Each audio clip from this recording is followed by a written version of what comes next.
Assalamualaikum warahmatullahi wabarakatuh.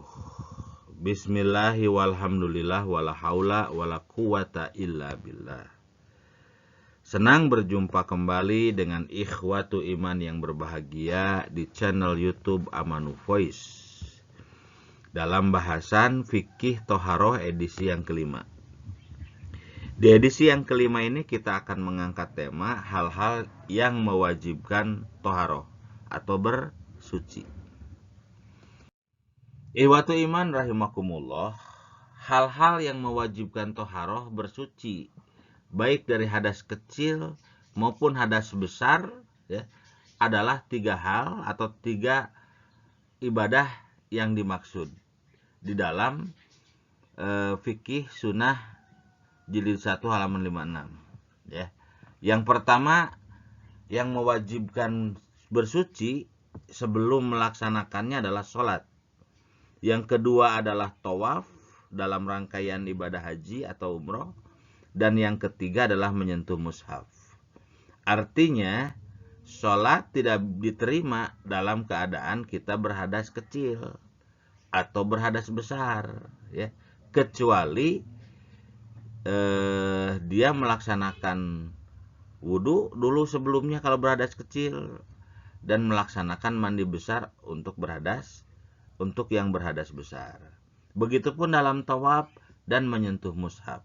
Walaupun nanti dalam menyentuh mushaf Al-Quran ini ada perbedaan pandangan para ulama.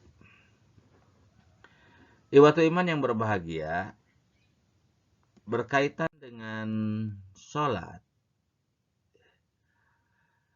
Sholat mempersyaratkan wajibnya toharoh, mempersyaratkan toharoh bersuci, baik dari hadas kecil maupun hadas besar. Ini berdasarkan Quran surat Al-Maidah ayat ke-6. Allah berfirman, A'udzubillahi minasyaitonirrajim. Ya ayyuhalladzina amanu idza qumtum ila sholat. Hai orang-orang yang beriman, jika kalian hendak melaksanakan sholat, ya, faghsilu wujuhakum wa aydiyakum ilal marafiqi wamsahu birusikum wa arjulakum ilal ka'bain. Jadi jika kamu hendak melaksanakan sholat, maka cucilah wajahmu, cucilah kedua tanganmu sampai ke siku, kemudian usaplah kepalamu dan kakimu sampai kepada mata kaki. Nah, yang dimaksud di sini adalah keempat anggota wudhu yang wajib diusap dan dicuci, ya. Nah, berarti bahwa apabila melaksanakan sholat, hendaklah kalian berwudhu dulu jika memiliki hadas kecil. Ini menunjukkan bahwa sholat mempersyaratkan atau mewajibkan toharoh, bersuci sebelumnya dari hadas yang kecil.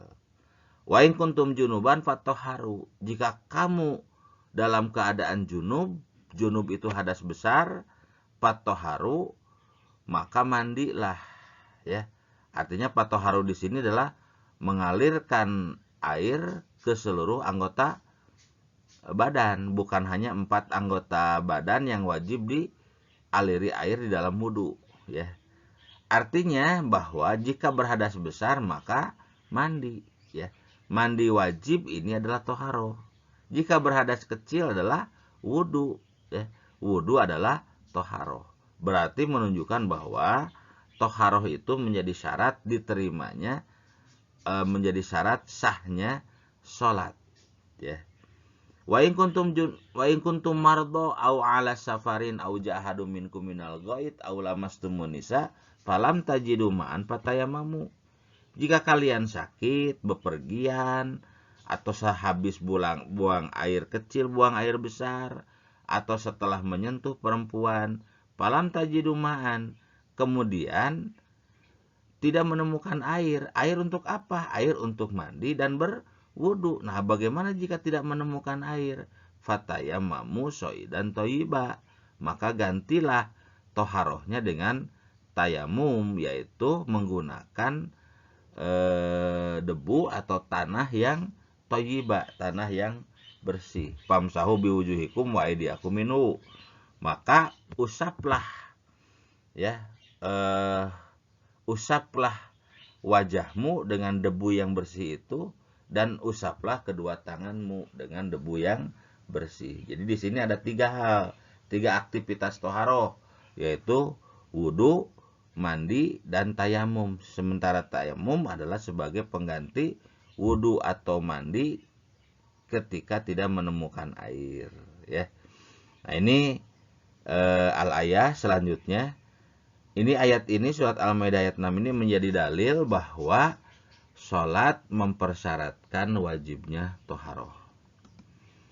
Kemudian, ihwatu iman yang berbahagia, dalil bahwa toharoh itu menjadi wajib ketika akan melaksanakan sholat, ya, ini dari salah satu hadis yang sahih dari Abu Malih, an Abi Malih, an Abihi, dari bapaknya, ani Nabi Shallallahu Alaihi Wasallam qol, dari Nabi Shallallahu Alaihi Wasallam, ya, beliau bersabda, la yaqbalullah azza wa jalla shadaqatan min gulu, ya, Allah tidak menerima sedekah, ya, Allah azza wa jalla tidak menerima sedekah min gulu, dari harta yang haram.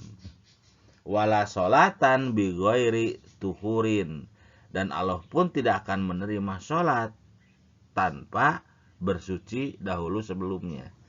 Jadi ini menjadi dalil bahwa sholat mempersyaratkan wajibnya toharoh. Iwatu iman rahimakumullah. Yang kedua yang mewajibkan toharoh itu adalah tawaf. Ya. Di dalam hadis Rasulullah SAW, antawus, dari tawus, an rajulin, dari seseorang, ya, qad adrokan nabiyya sallallahu alaihi wasallam, yang seseorang itu sudah mendapati Nabi SAW. Ana Nabi SAW qol, Nabi Muhammad sallallahu alaihi wasallam bersabda, innamat tawafu sholatun, tawaf itu layaknya sholat. Faidat tuftum, maka jika kalian melaksanakan tawaf, fa'akilul kalam, maka sedikitkanlah berbicara.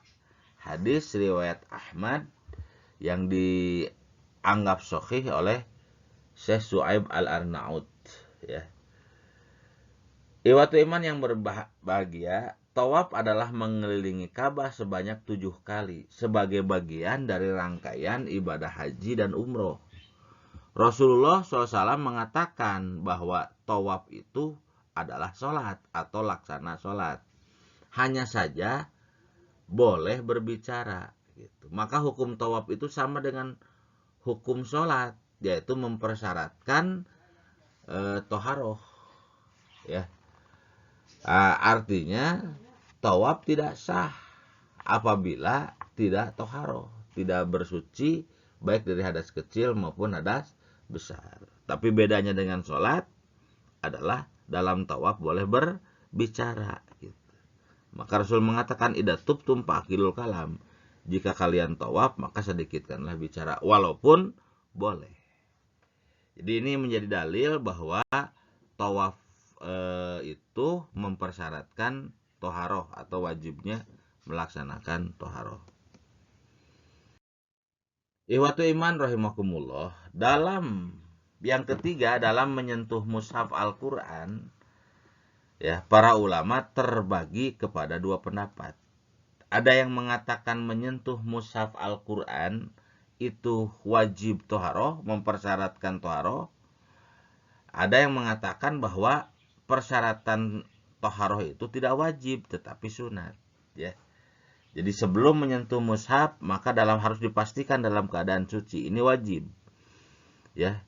Tetapi ada yang mengatakan bahwa sebelum menyentuh mushaf maka disunahkan melaksanakan toharoh. Nah, kita akan bahas. Nah, mudah-mudahan ikhwatu iman yang berbahagia, ini perbedaan masalah fikih. Fikih itu adalah pemahaman para ulama atau mujtahid, ya, atas perkara-perkara yang dihasilkan dari ijtihad. Ya. Jadi para ulama ijtihad. Ya, ijtihad itu adalah istifrogul wus'i linalin hukmin syar'iyyin bitoriqatil istinbat minal Qur'an wa sunnah. Intinya bahwa ijtihad itu adalah pemikiran. Tapi pemikiran yang bukan pemikiran yang bebas, tapi pemikiran dengan cara beristinbat pada Quran dan sunnah. Quran dan hadis yang sahih. Ya.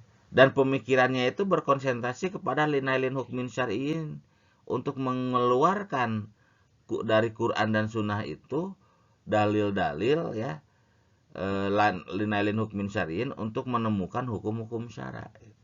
Nah, hasil ijtihad para ulama itu ada yang beristihad akhirnya toharoh itu wajib ketika menyentuh mushaf, atau bersuci itu wajib ketika menyentuh mushaf. Ada yang mengatakan bahwa hasil ijtihadnya itu sunat. Ya. Nah, mudah-mudahan ikhwatu iman terbiasa menghadapi perbedaan pendapat dalam masalah fikih. Ya, karena itu semua hasil ijtihad. Sementara ijtihad itu, ya, kata Rasulullah, idza hakamal hakimu fajtahada falahu ajroni wa in akhta'a falahu ajrun wahidun. Ya, kata Rasulullah, jika seseorang atau hakim itu berijtihad fa asoba, kemudian benar, maka 2 pahalanya. Jika berijtihad kemudian salah, maka 1 pahalanya. Jadi ijtihad itu baik benar maupun salah adalah makjur, adalah berpahala, ya. Tidak akan rugi, ya. Artinya makjur, akhirnya berpahala. Sehingga mudah-mudahan dengan memahami ini kita akan paham bahwa perbedaan pendapat para ulama mujtahid dalam beberapa perkara-perkara fikih, ya, itu bisa kita toleran. Ya, artinya kedua-duanya hasil ijtihad atau bersifat ijtihadiyah. Jadi perbedaan pendapat khilafiyah dalam perkara-perkara hasil ijtihad, ya, maka perbedaan pendapat tersebut adalah boleh, ya. Ikhwatul iman yang berbahagia, ada yang mewajibkan toharoh sebelum menyentuh mushaf, ya. Sebagian ulama berpendapat haramnya menyentuh mushaf Al-Quran bagi yang berhadas, bagi yang berhadas kecil, yang berhadas besar. Ya, ini menunjukkan bahwa wajibnya toharoh. Adapun membaca Al-Quran bagi orang yang berhadas, baik hadas besar maupun kecil, selama tidak menyentuhnya adalah boleh. Ini kita dapatkan dalam kitab Al-Mausu'ah Al-Fiqhiyah Al-Kuwaitiyah, jilid yang kedua, halaman 5916, berdasarkan Maktabah Asy-Syamilah. Ikhwatul iman yang berbahagia, adapun dalil yang dipakai bagi orang yang berpendapat, bagi ulama yang berpendapat mewajibkan toharoh adalah surat Al-Waqiah ayat 79. Allah berfirman, la yamassuhu ilal mutahharun. Tidak ada yang menyentuh Al-Quran kecuali hamba-hamba yang disucikan. Dan juga dalilnya salah satu hadis Rasulullah.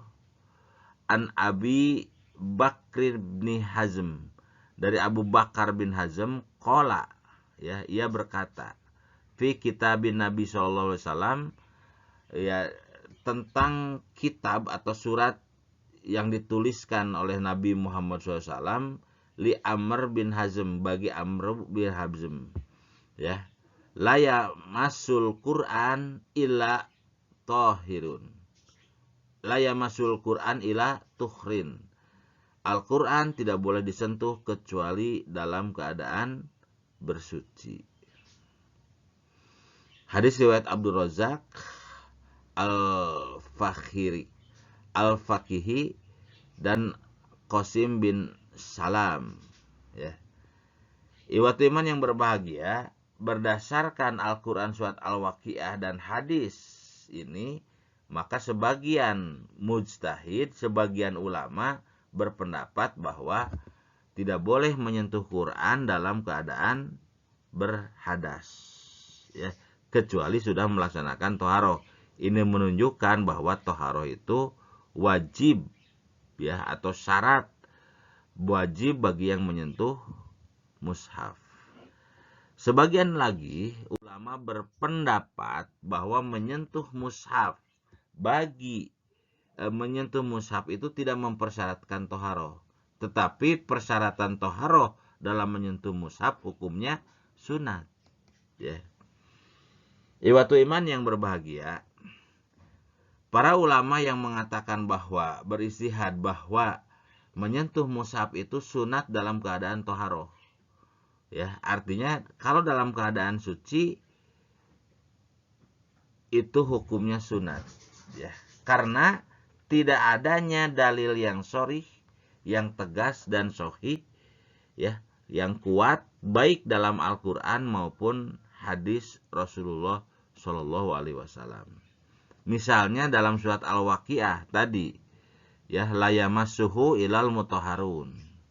Al-mutahharun dalam ayat itu dipahami oleh mujtahid yang meyakini bahwa toharoh itu sunat ketika menyentuh mushaf, ya, itu adalah malaikat, ya. Dan Al-Qur'an, yang dimaksud Al-Qur'an dalam surat Al-Waqiah 79 itu adalah Al-Qur'an yang ada di Lauhil Mahfuz, ya. Dalam Al-Qur'an surat Al-Waqiah ayat 77 sampai 79 tuh firmannya begini. Innahu laqur'anun karim. Sesungguhnya itu adalah Quran yang mulia.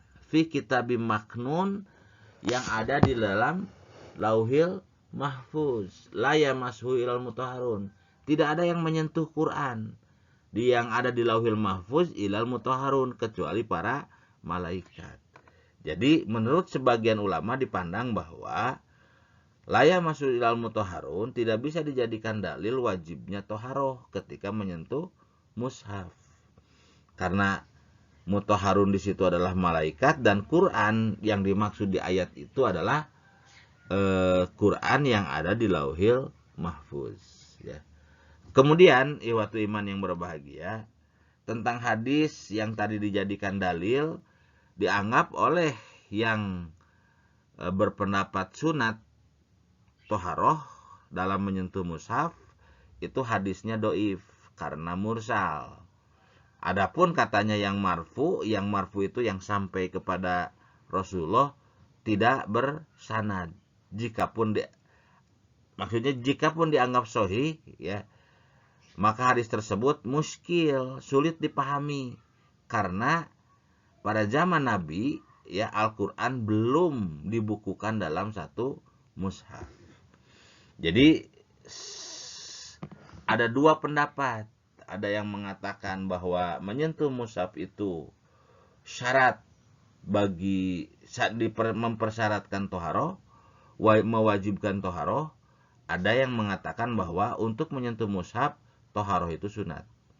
Artinya begini, kalau ada yang berhadas, maka bagi yang berpendapat yang pertama tidak boleh menyentuh mushaf, ya. Tapi bagi yang pendapat yang kedua boleh menyentuh mushaf, ya. Bagi pendapat yang pertama maka wajib bertoharoh. Bagi berpendapat yang kedua adalah sunat bertoharoh. Jadi inilah perbedaan di kalangan umat Islam. Nah, perbedaan fikih ini sekali lagi adalah diperbolehkan, ya. Karena ini dihasilkan dari ijtihad para ulama. Iwatu iman rahimakumullah. Walaupun demikian, kita perlu memperhatikan salah satu asar, ya. An Malik, dari Malik, an Nafi, dari Nafi, ya. Qala, dia berkata, kana Ibnu Umar la yaqra al-Qur'ana, ya, la yaqra'ul Qur'ana ila tahiron. Ibnu Umar tidak pernah membaca Quran kecuali beliau dalam keadaan suci. Di sini diriwayatkan oleh Abdul Razak dalam Musannif Abdul Razak, dan nilainya sanadnya dinilai sahih, ya.